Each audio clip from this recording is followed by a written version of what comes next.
जी, अस्सलाम वालेकुम। उम्मीद है कि आप तमाम दोस्त खैरियत से होंगे और आज का दिन भी ट्रेडिंग के हवाले से अच्छा गुज़रा होगा। माशाल्लाह से मार्केट जो है 1000 पॉइंट्स के इज़ाफ़े के साथ मार्केट का जो नफ़सियाती लेवल है 50,000 का वो अबूर कर चुकी है।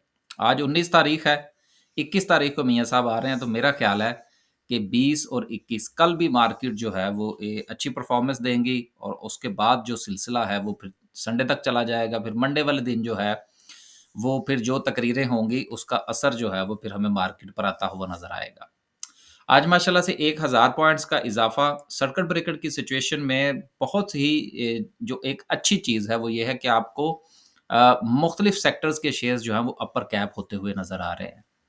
इसमें आपको स्टील सेक्टर भी नज़र आ रहा है, इसमें आपको आईटी सेक्टर भी नज़र आ रहा है, इसके साथ आपको फार्मास्यूटिकल भी नज़र आ रहा है, इसमें आपको केमिकल सेक्टर भी मौजूद है, इसमें ऑटोमोबाइल्स है, इसमें oil and gas marketing companies भी मौजूद हैं। तो इस हवाले से देखा जाए तो एक ओवरऑल मार्केट के अंदर जो है वो पॉज़िटिविटी आपको जो है वो नज़र आ रही है। अब सवाल ये पैदा होता है कि क्या ये जो पॉज़िटिविटी है ये कंटिन्यू करेगी? देखें फ़िलहाल तो 1 आध दिन जो है वो ये पॉज़िटिविटी कंटिन्यू करती हुई नज़र आ रही है। बहुत सारे जो है वो फैक्टर्स हैं इसमें। एक फैक्टर जो है वो मार्केट में जो डिस्कस हो रहा है वो ये है कि शायद जो इंटरेस्ट रेट है वो इस जो अब नई जो आने वाली मॉनेटरी पॉलिसी होगी, उसमें कम किया जाएगा। और उसमें जो बहाना तराशा जा रहा है वो ये है कि पाकिस्तान में चूँकि पेट्रोल प्राइसेज़ नीचे आई हैं जिससे जो अशिया खुर्दोनोश की कीमतें हैं, वो कम हुई हैं। गो कि अगर आप ज़मीनी हक़ाइक़ देखें तो मार्केट पर अभी जो खाने-पीने वाली जो चीज़ें हैं उसकी मार्केट मार्केट पर कोई ख़ास असर अभी आया नहीं है। ये टाइम लेगा और ये उसी सूरत में ही कंटिन्यू कर सकता है कि अगर इंटरनेशनली ऑयल प्राइसेज़ इसी तरह से डिप्रेस रहें और पाकिस्तान में डॉलर की प्राइस जो है वो इसी तरह से कंटिन्यू रहे और आहिस्ता-आहिस्ता रुपया जो है वो मज़बूत हो। दोनों सूरतें सॉरी दोनों चीज़ें अगर कंटिन्यू करती हैं देन अगले कुछ कोई 1 से 2 महीने के बाद पाकिस्तान में जो हमारी जो शरह सूद है, उसके हवाले से कुछ ये कहा जा सकता है कि कुछ कमी वाक़या हो सके। अभी जो आने वाली मॉनेटरी पॉलिसी होगी, गो के मार्केट जो है इस हवाले से पॉज़िटिव है कि शरह सूद में जो है वो कमी होगी, लेकिन मेरा ज़ाती तौर पर ये ख़्याल है कि अभी जो एक आध मॉनेटरी पॉलिसी है वो इसी तरह से कंटिन्यू करेगी। देन उसके बाद जब ज़मीन पर यानी कि हमारी मार्केट पर ज़मीनी हक़ाइक़ जो हैं वो फूड के हवाले से जब प्राइसेज़ नीचे आएँगी, देन कुछ कहा जा सकता है कि महँगाई में कमी वाक़या हो, एक बात। दूसरी बात ये है कि पॉलिटिकली जो मामलात हैं वो बहुत जल्दी अब सिमटने को हैं। और ये पॉलिटिकली जितनी जल्दी सिमट जाएँगे, उतना जल्द पाकिस्तान में इलेक्शन हो जाएँगे और इलेक्शन की अनाउंसमेंट की जो डेट होगी, उसका भी मार्केट एक पॉज़िटिव इम्पैक्ट लेगी और then there is a chances कि मार्केट जो है वो अपने ऑल टाइम हाई को टच करे। आगे चलते हैं। माशाल्लाह से अगर आज हम जायज़ा लें कि किस-किस सेक्टर ने कितने पॉइंट्स डाले, तो इसमें कमर्शियल बैंक्स सर-ए-फ़हरिस्त हैं। कमर्शियल बैंक्स के हवाले से आपको पता है कि हमारी जो राय है कि इसी तरह से सिलसिला चलेगा। जब भी डिप लें, आप इसको बाय कर सकते हैं। देन जहाँ पर आपका दिल करे आप इसको बेचें। उसके बाद दूसरे नंबर पर ऑयल एंड गैस है। गैस की कीमतों में इज़ाफ़ा, इसका directly impact a, oil and gas को होगा क्योंकि कीमतें जब बढ़ेंगी एसएनजीपी के हवाले से और एसएसजीसी के हवाले से मेरी आज भी वही राय है कि इसका डायरेक्टली इम्पैक्ट जो है वो एक्सप्लोरेशन को होगा। उनको फ़ायदा होगा, उनको पेमेंट्स जो है वो अच्छी हो सकती हैं। उसके बाद फर्टिलाइज़र सेक्टर ने माशाल्लाह से 152 पॉइंट्स डाले हैं, देन पावर जनरेशन, फिर oil and gas and so फिर हर छोटे-मोटे सेक्टर्स ने थोड़े बहुत जो है वो पॉइंट डाले। देखिए अब आज जो सेक्टर्स चले हैं उसमें commercial banks, oil and gas, fertiliser और पावर जनरेशन है। अगले 1 आध दिन में आपको दीगर सेक्टर्स भी चलते हुए नज़र आ सकते हैं। लिहाज़ा अगर आपके पोर्टफ़ोलियो में दूसरे सेक्टर्स के शेयर्स भी मौजूद हैं, जिनमें आज आपको कोई 1 आध % का इज़ाफ़ा जो है वो देखने में मिला होगा, बहुत ज़्यादा जंप्स जो हैं वो उसमें नहीं मिले, मिल जाएँगे। उसमें वरी करने की ज़रूरत नहीं है लेकिन अपना स्टॉप लॉस जो है वो ज़रूर रखिएगा। अगर आप स्टॉप लॉस नहीं रखेंगे, तो देन जिस दिन मार्केट थोड़ा-सा 200-250 पॉइंट्स जो है वो निकालेगी, तो आपको शायद ऐसा लगेगा कि आपके शेयर की जो प्राइसेज़ है वो नेगेटिव में चली गई हैं। तो बेहतर ये है कि आप स्टॉप लॉस रखें। अगर खुदा ना ख़ास्ता स्टॉप लॉस हिट होता है, देन आप उसको रीइवैल्यूएट करें और मार्केट में मौजूद रहिए।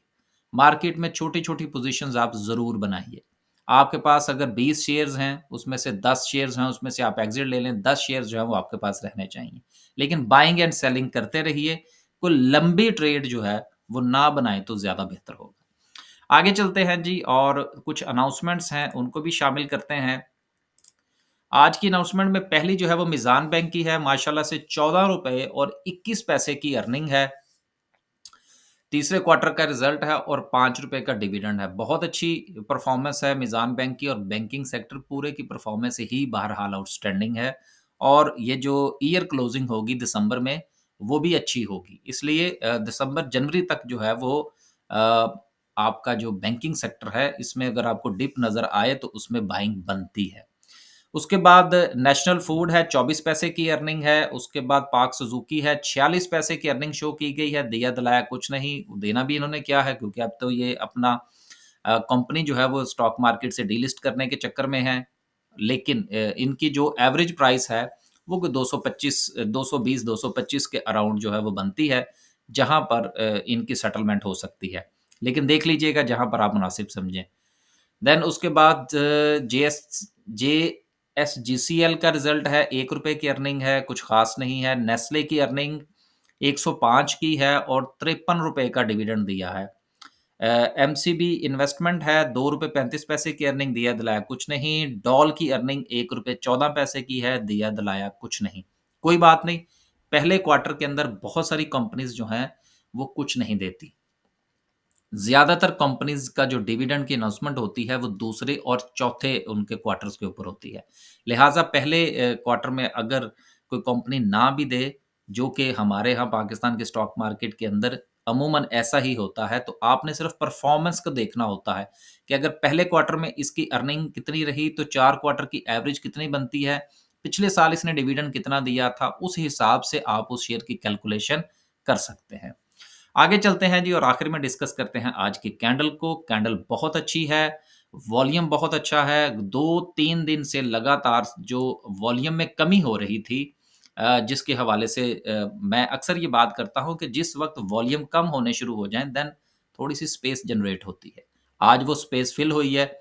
कल का दिन भी मार्केट अच्छा परफ़ॉर्म कर सकती है। देन उसके बाद मंडे, ट्यूसडे, वेडनेसडे किसी भी दिन आपको कोई 200-300 पॉइंट्स की डिप जो है वो मिल सकती है।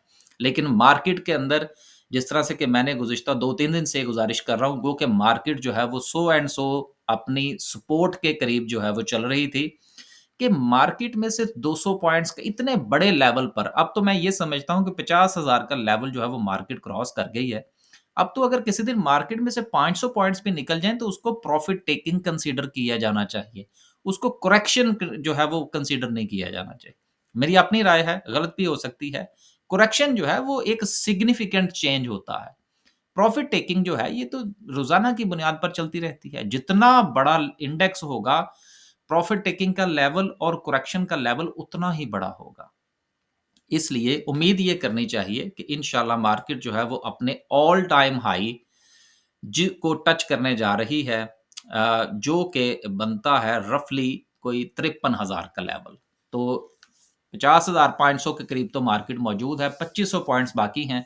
उम्मीद करनी चाहिए कि मार्केट जो है वो अपना डबल टॉप बनाएगी और एक ऑल टाइम हाई जो है, जो कि 2017 में अचीव हुआ था। उस वक़्त भी जो हुकूमत थी वो किन-की थी और अब जो हुकूमत किन-की बनने जा रही है, इन दोनों चीज़ों को आपस में कोरिलेट करना चाहिए। बाज़-औक़ात हमारी जो अपनी वाबस्तगियाँ होती हैं वो अपनी जगह पर, लेकिन कारोबारी लिहाज़ से चीज़ों को मान लेना जो है उससे आपको फ़ैसला करने में आसानी होती है। टेक्निकल्स की तरफ मैं नहीं जाऊँगा, जो कि गुज़िश्ता काफ़ी दिनों से मैं कह रहा हूँ कि अगर आप टेक्निकल्स की बुनियाद पर चलने की कोशिश करेंगे तो मार्केट आपको ट्रेड नहीं लेने देगी। ट्रेड बनाइए, स्टॉप लॉस के साथ बनाइए, स्पेसिफ़िक शेयर्स के अंदर बनाइए, देन आपका जब लेवल अचीव हो तो उसमें से एग्ज़िट कीजिए। बस जी, आज के लिए सिर्फ़ इतना ही। खुश रहें, आबाद रहें। आपका पैसा है, सोच समझ कर इस्तेमाल करें, सोच समझ कर शेयर्स का इंतख़ाब करें। वीडियो हमारी भी देखें, दूसरों की भी देखें, लेकिन फ़ैसला खुद करें। अल्लाह हाफ़िज़।